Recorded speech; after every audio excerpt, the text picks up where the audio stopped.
Riveting content. Empowering your life. Welcome to the Sphere. This episode is sponsored by The Org Boss.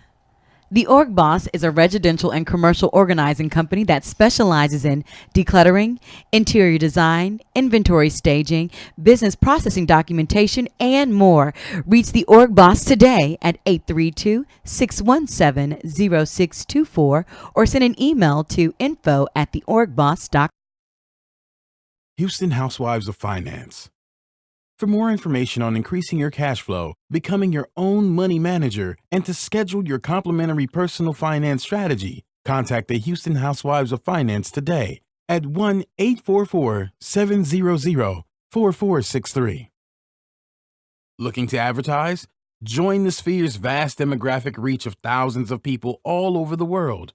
Send an email today to advertise@thesphere.tv or call us at area code 832-772-7789.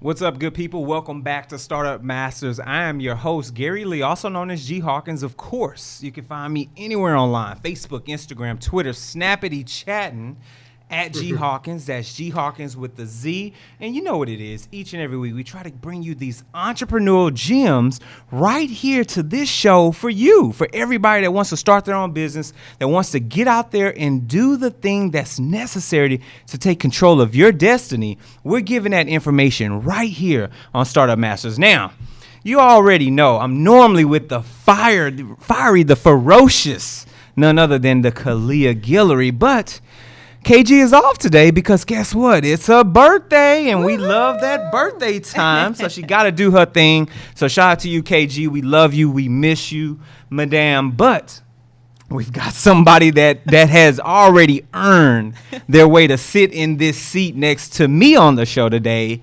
None other than the one, the lovely, the org boss herself, Mrs. Shavonda V. Scroggins. V, what's up? What's Thank you so up? much. How you doing? I'm doing well. How are you? I'm good. Yes. Thank you for that introduction. Hey, I'm Made me just feel saying. all big time. Because you are. Okay, you are. I mean, I'm just keeping it a buck. How are you feeling today? You good? I feel really good. I'm blessed. How about you? I can't complain. I'm just thankful to have you on this show. Obviously, way back when, for those that are watching right now, for those you sitting in your car, you're listening to this right now, V dropped mad gems on the show. She gave you some real good insight on building that entrepreneur foundation. With her, go back and watch the show. That's all I'm going to tell you. Go back and watch the show. But she deserves this seat, and thank you again, my dear. I appreciate you.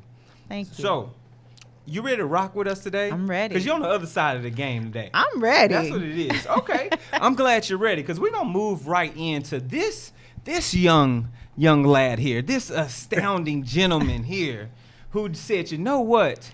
We need to tell the men how to do something just a little different. We have to teach them how to be that proper ladies' man. This Chicago native who said, you know what? I got to get this psychology degree from good old Hampton. This young man who has been referred to as, from Dr. Cornel West, as one of the wisest and one of the visionary writers of his generation. Come we on. We have with us today none other than Dr. Obari Cartman. Woo-hoo! Dr. Cartman, what's up, my man? What's going on, brother and sister? How y'all doing? We're doing well, Hi. man. We're doing well. It's happy to have you on. And of course, for those that are if you are familiar with the platform, you might have seen Dr. Cartman over on Docs not too long ago. So make sure we're gonna plug everybody today. Okay. Everybody's getting a plug like Oprah. So Plug we it want to up. make sure y'all go check out that other episode on Docs because that was very dope, sir. You did a great job there. We truly appreciate that. I appreciate that, fam. Yeah, definitely. So, let's take the people who are tuned in right now, Facebook Livers, what's up, good afternoon, good evening, whenever you're watching. If you're not even watching it live, we want you to know we're going to give you the first 15 minutes of the show. But remember, We only give you that first 15 minutes. You got to go subscribe to get the rest of it on our website, and we'll give you that information later on. So sit back, enjoy. We're going to take this journey with Dr. Cartman. We're going to talk about the past. We're going to talk about the present. And, of course, we're going to hop in that DeLorean, hit 88. We're going straight to the future. And we're going to see what's going on in that 5, 10, 20-year plan that he has. Dr. Cartman, you ready to take this journey with us? Let's do it. Get Let's that do DeLorean. it. Let's do this. So, take us back in time, good sir. Take us Okay. back to Hill Valley. Take us back when you said, I've got to make a change in my life. I've got to put things in perspective, and I think I want to become a psychologist. What was going on in your world at that time? Growing up, I always thought I wanted to be a doctor. I knew I wanted to help people. My father's a doctor. He's a chiropractor. So I always saw myself being a medical doctor.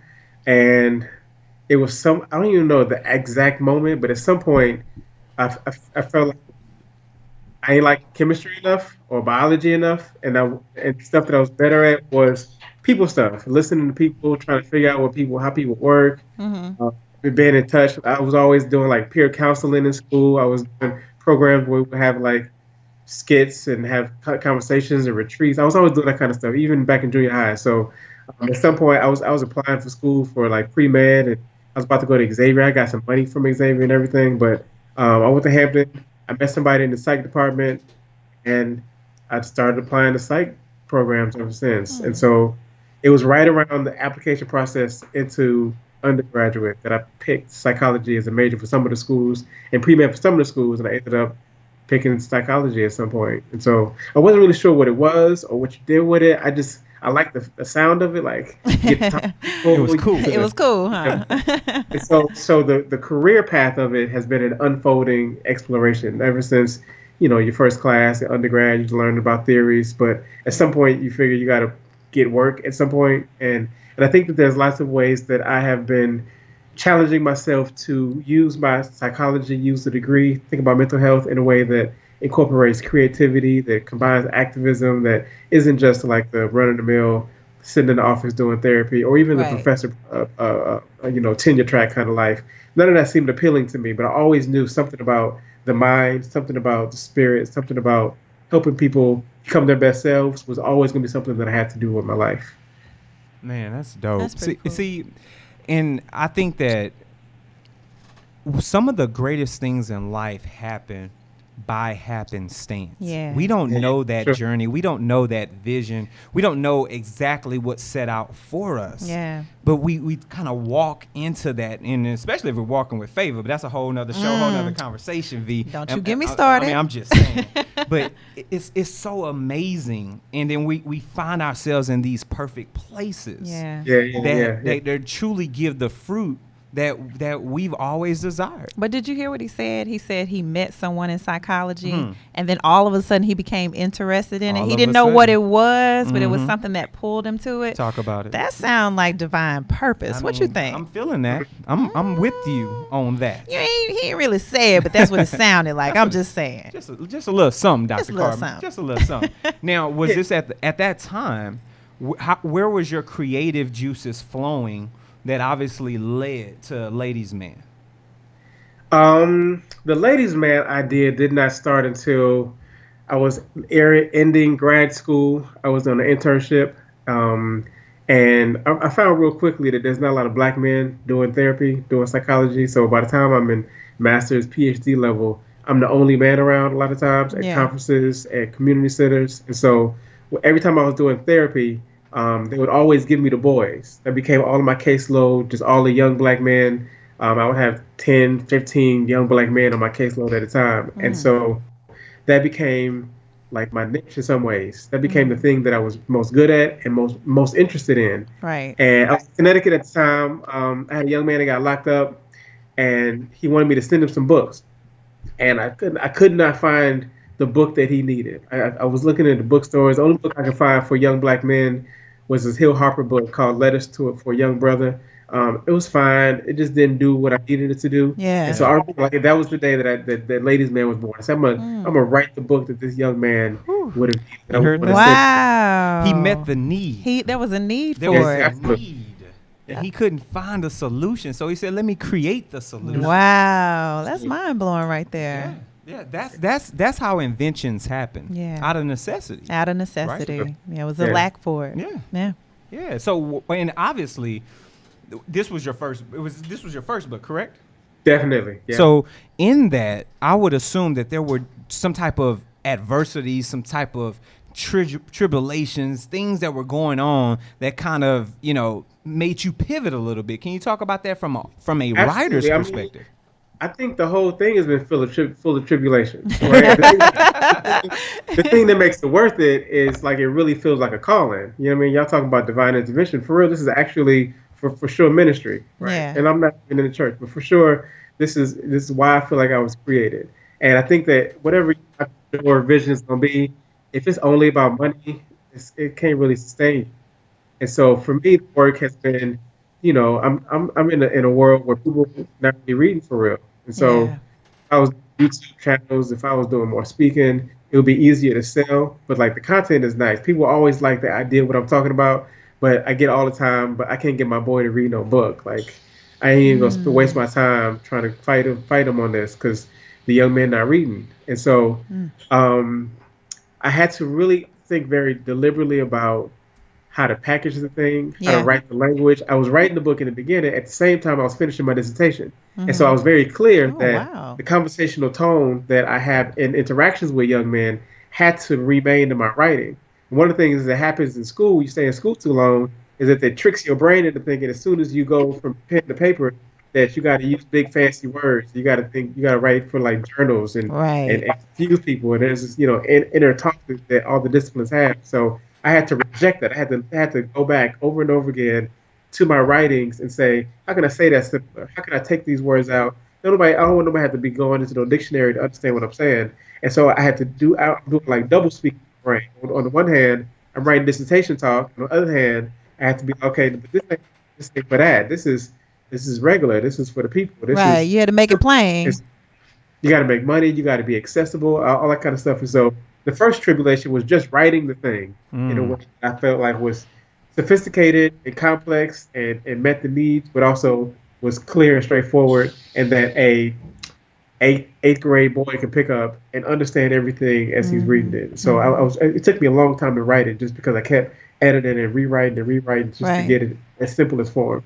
Right. Well, That's amazing. It is. It is. That journey is always important. I think a lot of times people get so caught up on the success, but they forget that it's the Yeah. journey. Yes. It's a journey that makes it all worthwhile. Yes. But it sounds like, Dr. Cartman, while you were doing that, there was a need, obviously, to Yeah. stay organized. And if y'all Yeah. are looking to be organized, we've got the right person for the job. This particular show, or segment of the show, is sponsored by none other than the org boss herself. So, has the clutter in your home or office gotten out of hand?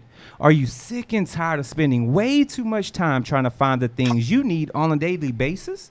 If so, then give the org boss a call so that she can help you create organized, functional systems that match your personal lifestyle. The org boss is a residential and commercial organizing company that specializes in decluttering, home staging, interior design, space planning, inventory staging, and business process documentation for growing businesses looking to formally document their procedures. Call the org boss today at 832-617-0624 or send an email over to info@theorgboss.com. That's info@THEORGBOSS.com.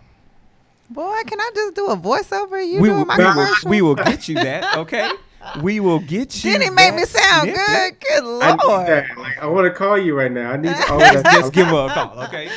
Call she will me, get call your me, life. doctor. Call me. She will get your life. So, Dr. Cartman, obviously, you, sir, have, how shall I say this? You have upheld the family's name well within the big group that you all are, by obviously stepping out to become a psychologist, then saying, you know what, I need to meet this need by writing this book. But in all of that, what was that inspiration that kept fueling your fire when you were going through these adversities, when you were trying to push through? What was that thing that kept you motivated to keep pushing? I always make sure I stay in contact with the community, right? To write a book like this, to do work like this, can't be an isolated process. And so I'm always mentoring, whether it's therapy or not, whether I'm getting paid for it or not.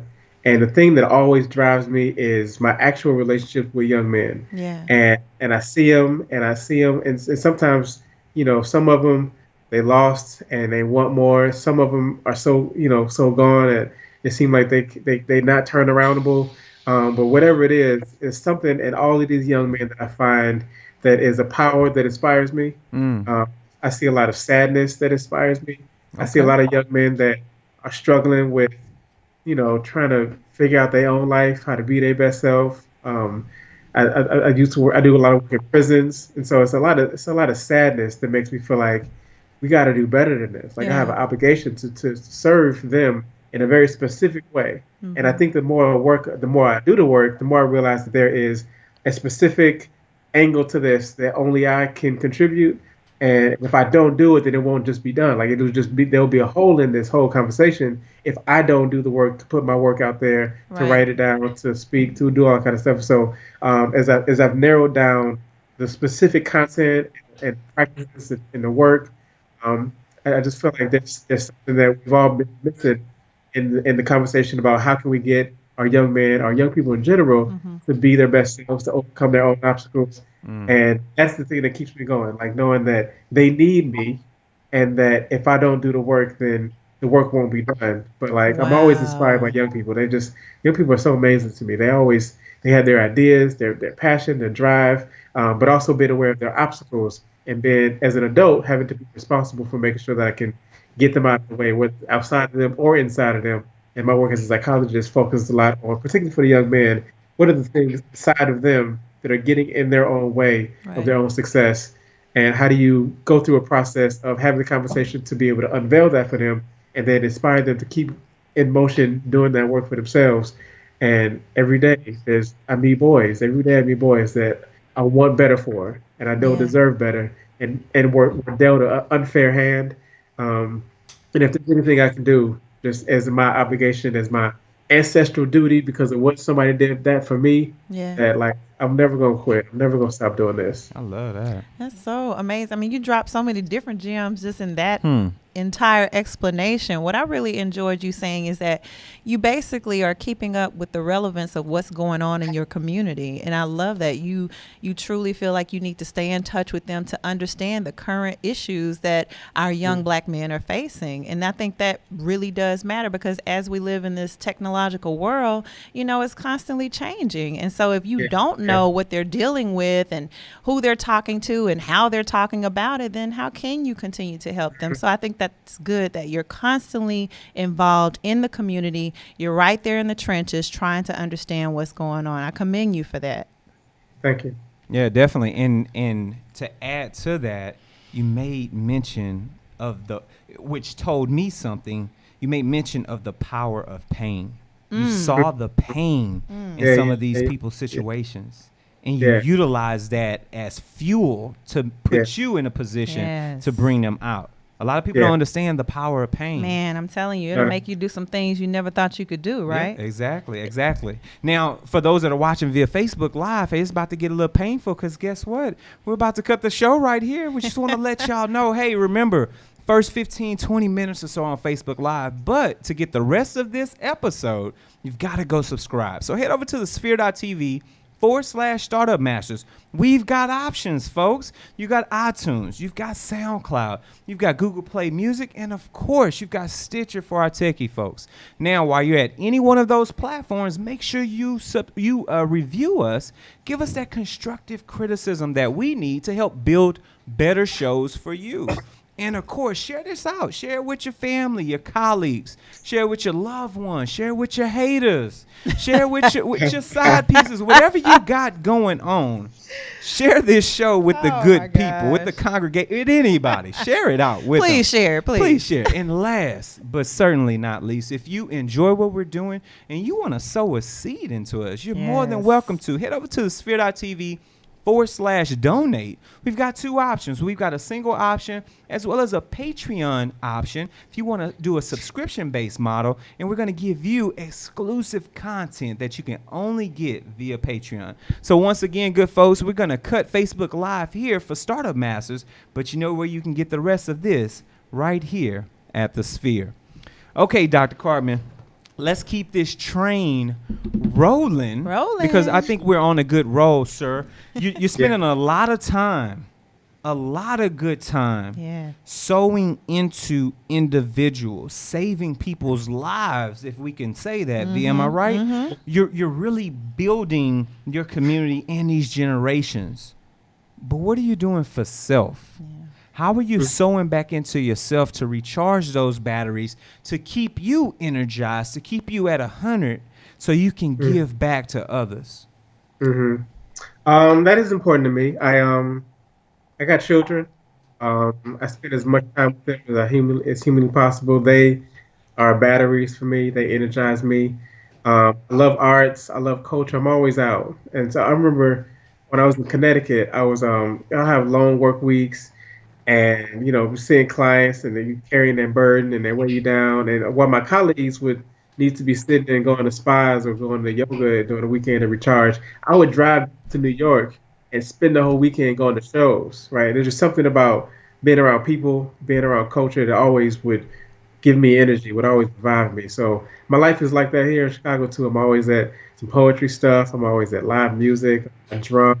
I do photography. So art has always been something that the creative outlet has been something that always just gets me going. It keeps me alive. That sustains me. And so I support the things that keep me going. So that often is independent art. That's stuff that makes black art that makes us feel good. I don't listen to a whole lot of top 40 radio, but there's whatever city I'm in, I always find that there's a whole world of underground, brilliant artistry that needs support, that are doing good work, that hip hop is talking about good stuff, singers that people don't know nothing about. And, so I spend a lot of time looking for that. It's one of my passions. It's one of my, it's medicine for me. Art is definitely medicine for me.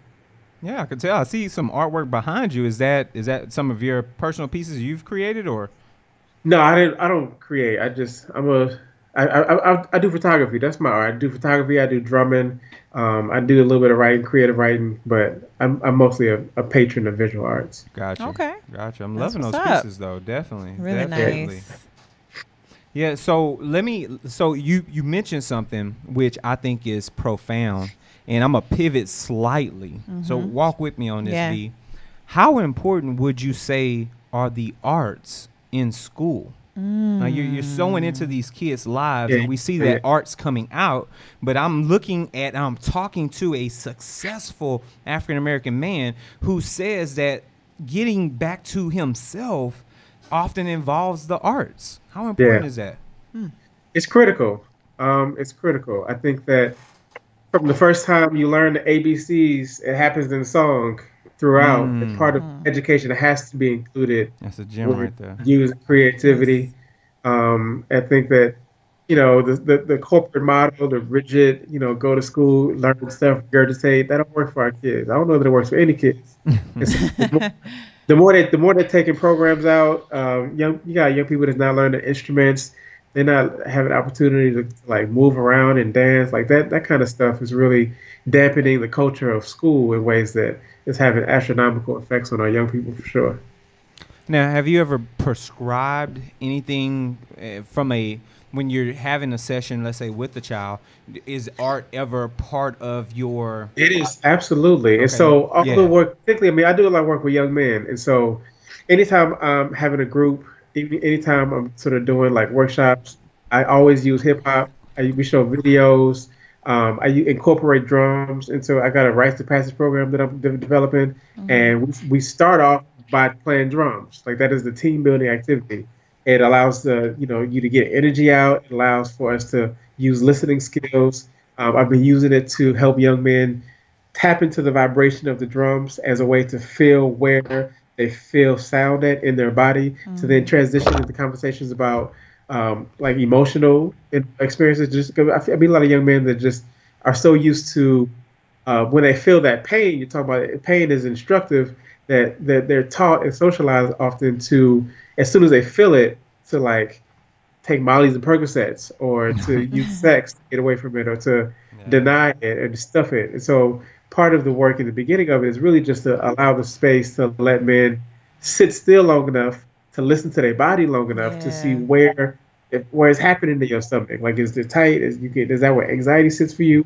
But is your heart beating? Like when you get angry, like what is that? How can you predict that by being a master of self, just by starting with your body? And so I've been using drums in very critical ways, just to use the vibration to get young men to like sit still, feel what happened at. But I spend a lot of time using music. We interrogate lyrics. I like to print out lyrics all the time.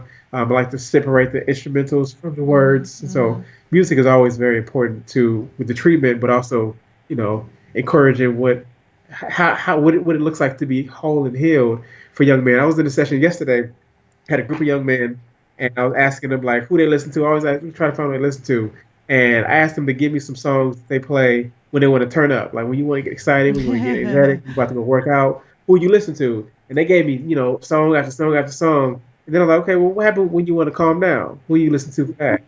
They had no references for songs that they listen Wow. or when they want to relax. Like one guy maybe said something about gospel, but he couldn't even name none of the songs. So in my own personal repertoire, I got when I got sad days, I go to Nina Simone, I go to Yeah. Bill with people that I go to just to match the mood, and sometimes to elevate the mood, and sometimes music as a way to modulate, to help heal is something that I feel Right. like the young people have gotten away from just because they don't have access to the variety of genres of music that I think that we had coming up. So let me ask you something. What would you recommend if you could recommend some songs that would calm our young black men down? What would be some of your song recommendations? Give us that I list. mean, I Go like ahead and pop out that list right now. say it again. Go ahead and give us that list right now. Pop it off. We listening. I mean, definitely, I like there's a lot of Nina Simone. There's a lot of like new hip hop that's called Smino is the new artist I listen to a lot. Are you on Smino? Yeah, I love Smino. Okay, yeah, I'm stuck.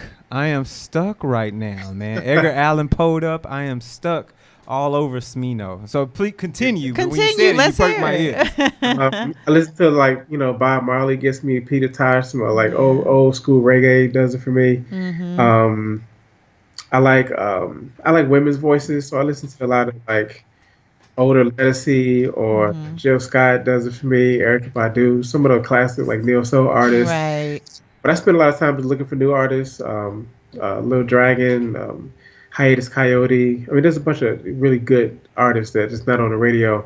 And So so, and again, I got a variety of it. Sometimes it's jazz, sometimes it's Coltrane and Davis, right. sometimes it is. But like, I think that we got to have a toolkit of a bunch of different things that to get you what you need. And if it's Right. just Chief Keef, if it's just Lil Durk, if it's just, what I mean, what's the other little guy named Lil Uzi Vert? If it's just that, then you lose out on the diversity of experiences that humans have. And men get this very rigid, Right. you're always Right. supposed to express anger. And so Yeah. then when your life reflects that, then you miss out on the opportunity to move through the pain, to experience the sadness, to be able to really experience joy, really too. If you only Yeah. limit it to one emotion, then you cut yourself off from a whole range of stuff. And so it's a work trying to get them into a space where they can be as authentic as possible. So do you recommend that they start listening to that early? I have a 2-year-old son, and I Yeah. actually, I let him listen to a little bit of everything from classical to jazz. I let Yeah. him listen to neo soul. I let him listen to very, like popular music, more on the lighthearted side. He's not listening to any heavy, rap or anything like that. But I let him listen to a range of things. But how would you recommend that you start young Absolutely. and let them listen to Absolutely. that and kind of figure out what they want and what they like? My dad actually did that for me, and I appreciate that. I have a much more fonder appreciation of music music, and I always wanted to know, how do other people feel about that, introducing your children to so many different genres of music? I mean, so part of what the artists that I'm naming, like, Zap Mama or Diggle Planets, the rest of the development, these are artists that I listen to in the car driving with my father. And one of the things that's dangerous about what's happening these days is that the kids got headphones in all the time. And so Yeah, they listening to full percent something. diversity of music that, and they got smartphones, so you can go right to creating your own playlist, and it's just based on what you think is popular or what your friends are listening to. And so we're missing that intergenerational transmission of art and music is in a specific version of that. And I think that you start as young as possible to expose your children to the landscape of brilliant Black artistry is critical for them. Right. I mean, Woo. I'm just sitting back over here just absorbing because I don't have any kids, but I can attribute some of who I can all of who I am. Let me just keep it a buck. Yeah. But specifically in music, that reminds me of my parents allowing me or to some degree forcing me to listen to country and classical. Yeah. That's where I grew up at. Yeah. Yeah, it wasn't the hip hop, a little bit of R&B, but it was a lot of country music, a lot of classical music. And I did my own transition out of that. So I wonder, thinking about this conversation today, I wonder what psychological impact country and classical music had on me that has made me who I am today. And I've never even considered that. Interesting. Yeah, never considered that. So interesting. Very dope, very dope. We want to know what else is dope. This particular portion of the show, and it's sponsored by none other than The Sphere. So, are you starting your business for a place to advertise? Do you have a need to reach out to thousands of people across the world to build your brand or sell your product?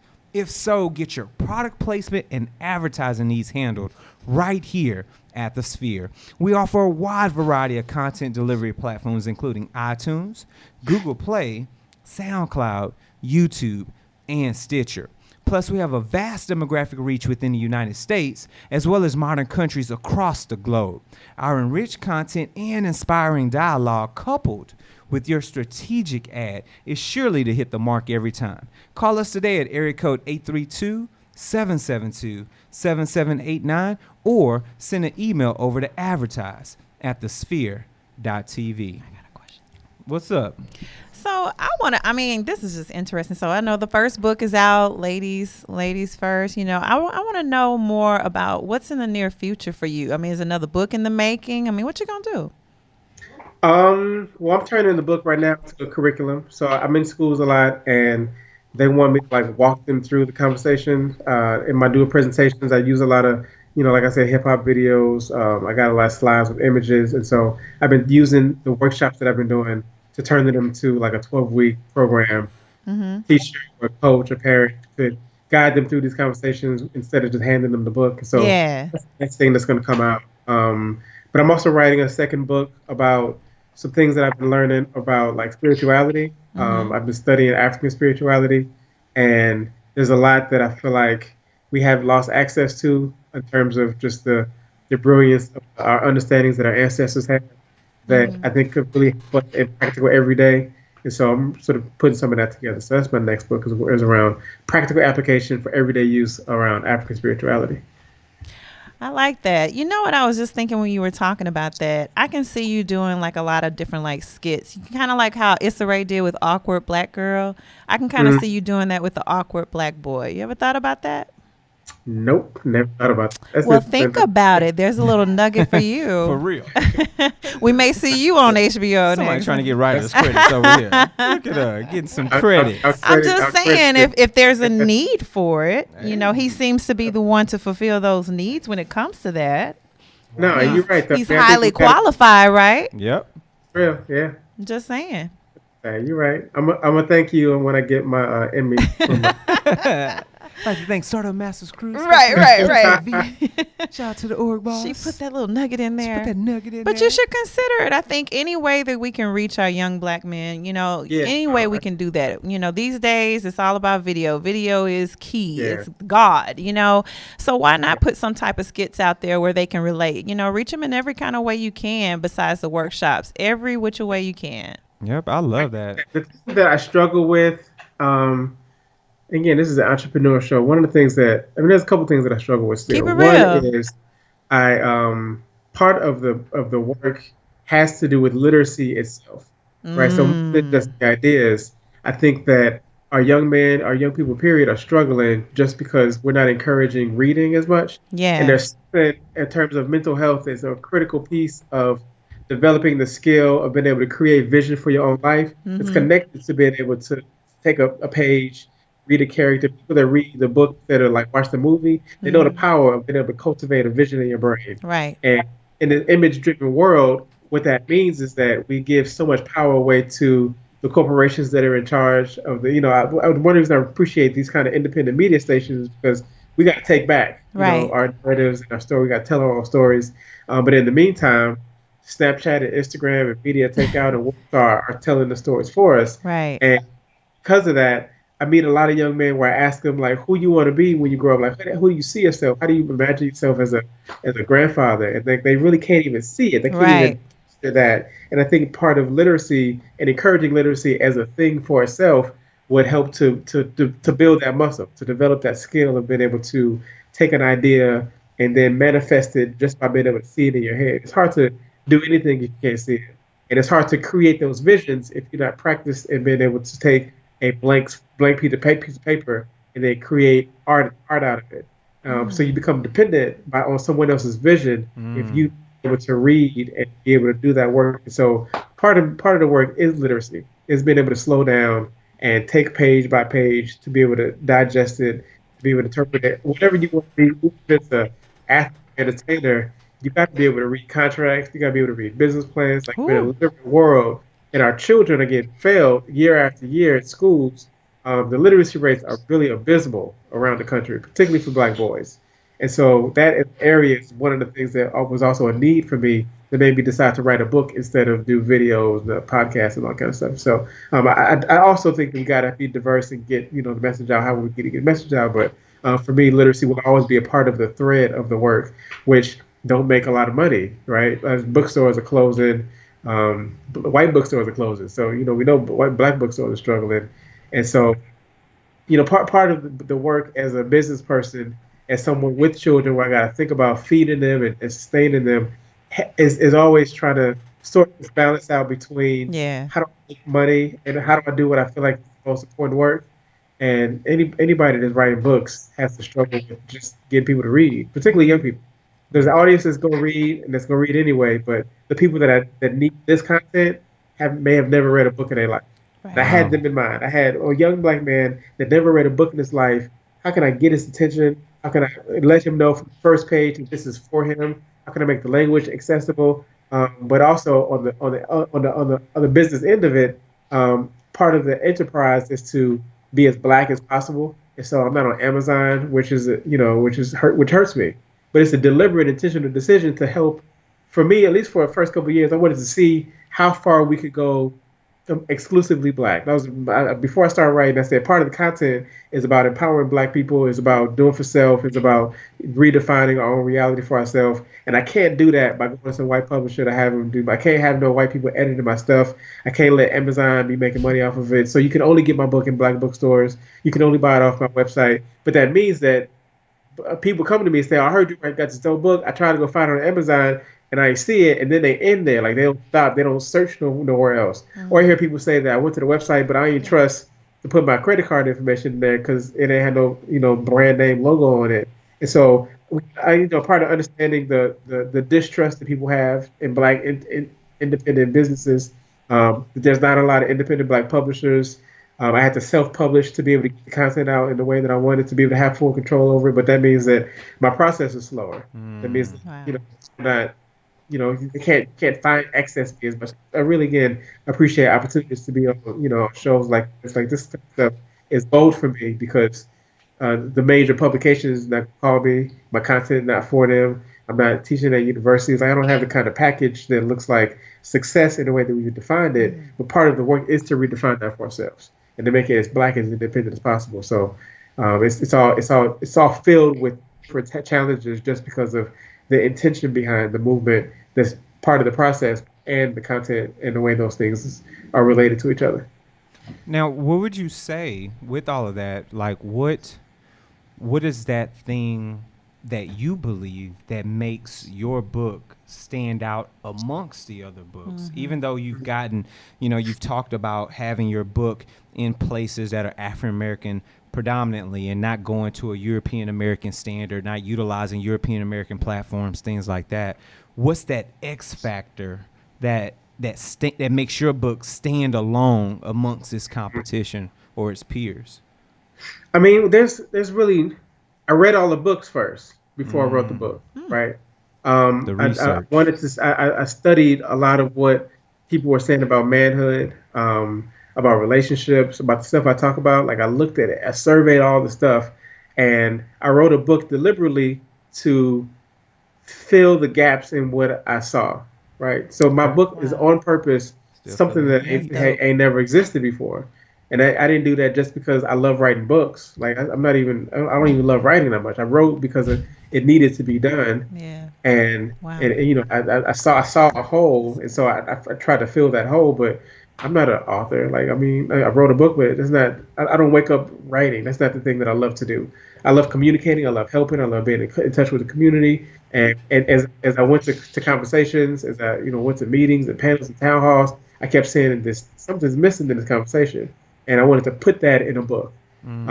So I know the book is unique because I made sure it was unique.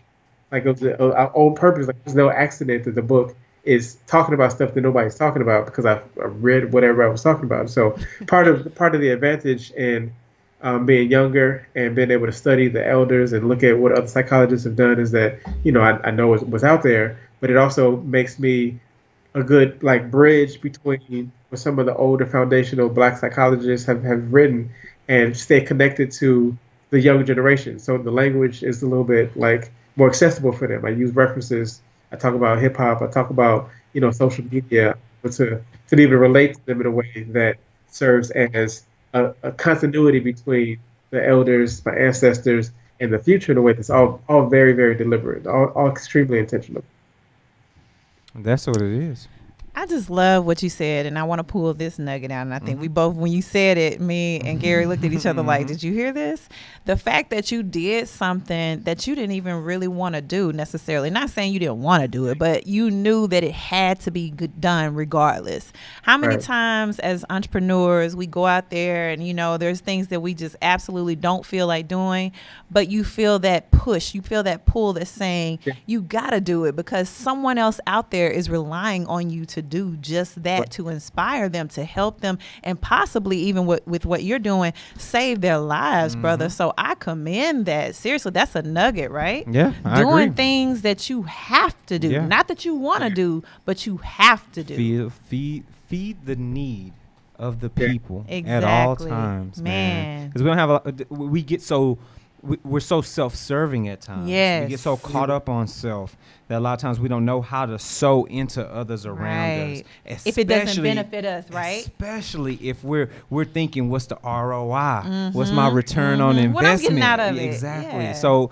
what you're saying so much by not saying so much. It's, Right. just, it's such a pleasure to have you on here, Dr. Man, I'm Cartman. telling you. And Right. you're not, and he's not even, not once Right. have we talked about the coins from the book. Not once are we caught up in the finances or the money. Right. But for those that need a little help in your finances, this particular portion of the show, y'all like that? Y'all like that transition? You sound like you did. You're so smooth. By the Houston Housewives of Finance.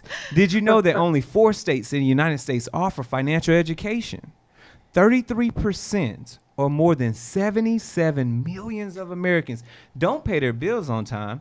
39% of Americans carry credit card debt from month to month, and 39% of adults say that they don't have enough money in savings. Don't become one of these statistics, folks. Let Houston Housewives of Finance advise you on increasing your cash flow and becoming your own money manager by scheduling your complimentary personal financial strategy.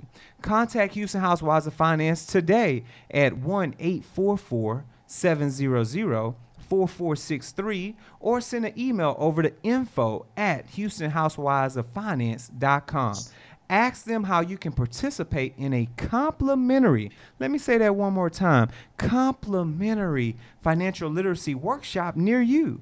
Houston Housewives of Finance are the new faces of the new age of financial services. And I know that to be true because they took care of my life insurance. They got me right. Hey. I ain't got kids, but my kids good. Come on now. Shout out to Houston Housewives of Finance. I'm just saying. Dr. Cartman, good Yes, sir, you have dropped gem after gem. Didn't he? And truly have you epitomize what it means to be about the community, what it Yes. means to put the people first, and truly what it means to uplift our culture. Yeah. Good sir, I can't thank you enough Right. for the time and the information that you've shared today on this show. But I've got one other question for you. Okay. Let's rewind the tape. Let's take it back and let's just say that book got unpublished, never even existed. All the notes that you wrote got shredded or burned. You had the memory of them, but that was it. Let's say that PhD in psychology suddenly just disappeared. All that sleepless nights spent at Hampton University, all the people that inspired you to push forward suddenly vanished. And you were left with the memory and a little seed money to start this journey all over again. What are some of the things you would do differently now, this time around, that you didn't do the first time out of the gate? It's an interesting question. I like that question. That's what we're looking for.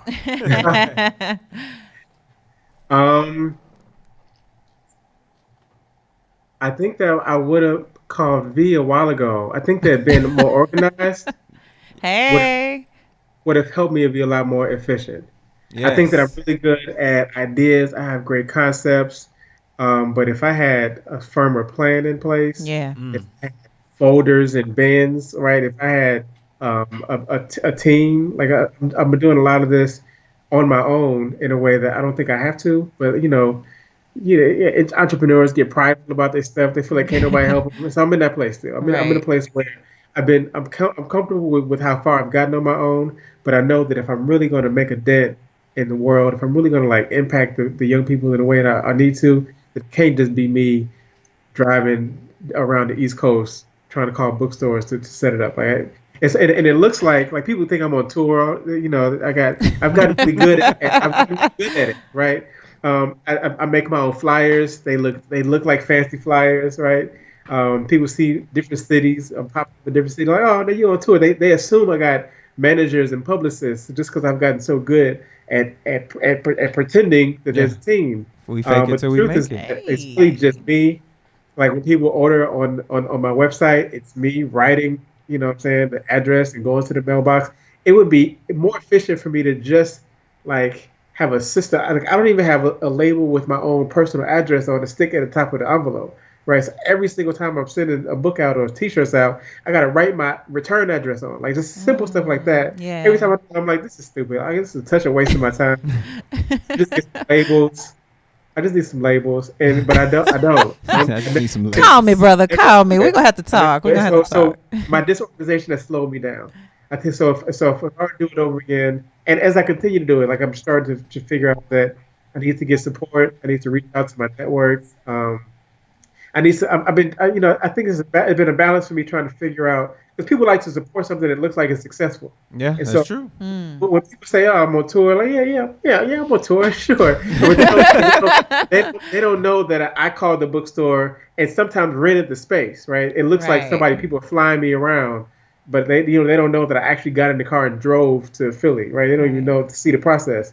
They just see on a room full of people. Sometimes not a room full of people. I only take the pictures when it's a room full of people, right? As a part of as the marketing for it looking like I'm a successful entrepreneur. And so part of my success has felt like I feel really good about my independence. Like I feel I'm in control of my product. I feel like I'm touching people, in small ways, but to really be able to have a greater impact, because I'm up against people who have infrastructure, right? So I'm talking about people that have the power to get toxic ideas about masculinity into the minds of our young people.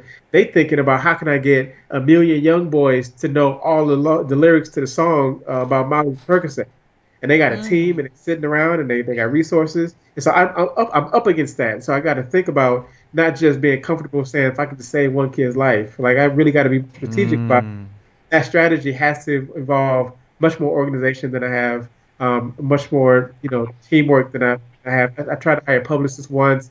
She wanted me to do like a McDonald's sponsorship, and I have a piece of one of my workshops where I talk about the dangers of McDonald's as an institution, like that, and how they targeted young people, and they got a clown in there, and they got Happy Meals and playgrounds, and they targeted young people to get them into thinking that it's healthy, but they're killing them slow. She wanted me to take that whole thing out just so I can get sponsorship from McDonald's. So it's been a constant battle of trying to figure out what is the compromise between sticking to my guns and having the integrity of the process and what the work calls for, which is to have more of an influence, be able to impact the culture and the mindset about masculinity and manhood for young men, and doing that against the opposition of people that are much more organized and much more infrastructure than I do and are winning. Like right now, I feel good because I like my work, but I'm losing the battle. Right? We still got to talk about Chicago, wherever you go, any big city you got we got a bunch of black people in it. The boys are killing each other and wreaking havoc amongst the whole community because they're getting these other ideas from other people about what a man is supposed to be, about how they treat women, about what it means to be black. So I'm up against that. So if I were to do it over again, I would think more about a longer term, more organized, a little more strategic approach to having more impact than I have doing my independent kind of just satisfied with my own personal route. So and again, it's a constant struggle. There's always going to be compromises, but every night I'm thinking about which compromise. Like it might be worth it to go on Amazon to get 100 more people to read the book. There's no telling who could have read my book if they got it from Amazon that did not because they didn't have access to it. Because I'm trying to stick to my guns and show us what black people can do on our own. So it's full of those kind of compromises for me. Like how do you weigh it? How do I think about being efficient versus independent? And if I were to go over again, I think there's some things I would have done different a little bit. And that's real life. Yeah. And I want to say, and I appreciate that, you just recognizing that had you been a little more organized, maybe things would have gone differently. But coming from a professional organizer, let me say, sometimes you can be just as, as extravagant with your organization and it still turn out the same way. Your journey is your journey. And I do believe that it's going to happen because you have the heart, you have the right goals in mind, and you're not driven by your own selfish ambitions. And I do believe that the atmosphere is going to line up for you so that the right opportunity comes along and exposes you to everyone who needs to be exposed. It needs to be exposed to. You really have the heart for it, and I do believe it's going to happen. I think something is going to come in that mind, and it's going to lead you to create something that we have never seen before. You've already written a book that no one ever has heard of. Some of the concepts in Ladies Man that you talk about, like you say, you read everything else and they don't talk about the things that you talk about. So that was step one. So I'm encouraging you just to keep going forward because what you're doing is amazing. I'm going to buy the book. You just let me know where to buy it from. And I know I'm going to buy the book because I'm encouraged, and I'm going to continue to read to my son. Just hearing what you said, I already make that a practice, but I think it's important that we continue to read because we want our young black men to be as literate as possible so that they can get the message across to those who may not have that same exposure. Yeah. So I wish you all the best. Thank you. Yeah, definitely. Ladies and gentlemen, Dr. Obari Cartman. Yes, indeed, good sir. Author of Ladies Man, Conversations for Young Black Men About Manhood and Relationships. Chicago native, drummer, psychologist. The man does it all. He's just a Renaissance photographer. Man. He does it all. Dr. Cartman, here, we would like to officially, good sir, coin you a startup master. Good sir, please let anyone and everyone that's listening or watching us right now, let them know where they can go and get your product and learn more about you. The website is www.drobariccartman.com. DROBARICARTMAN.com. On Instagrams at ocartman1, Twitter same, Facebook got a doctor page on Facebook too. So I'm all over.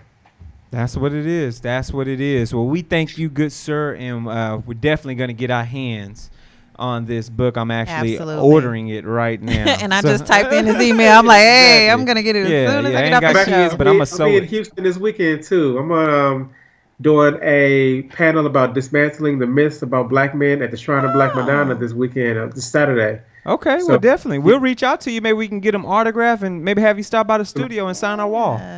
easy to do. Yeah, that'll be dope. That'll be dope, good sir. And of course, the lovely co-host for today, Shavonda V. Scroggins. My dear, thank you so much. Let all the people know where they can find you and reach you at. Absolutely. It was my pleasure. First of all, thank you for having me. Sure. Woo, this ain't easy, y'all.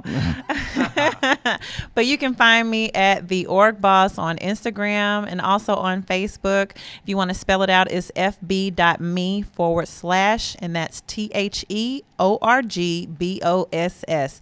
The Org Boss. It is a professional organizing, interior design, and home staging service company. There it is. And of course, you can find me anywhere online, good folks. Instagram, Facebook, Twitter, Snapchat. You can find me on the 1st and 15th at your local corner store at G Hawkins. That's G Hawkins with the Z. And if you got any questions about the things that happen right here on this show, send us an email, startupmasters@thesphere.tv, or across any social media platform at the Sphere TV. Use the hashtag StartupMasters, and we'll definitely send you a note. This has been another great episode. Yes. We will see you all next time. Take care. Bye.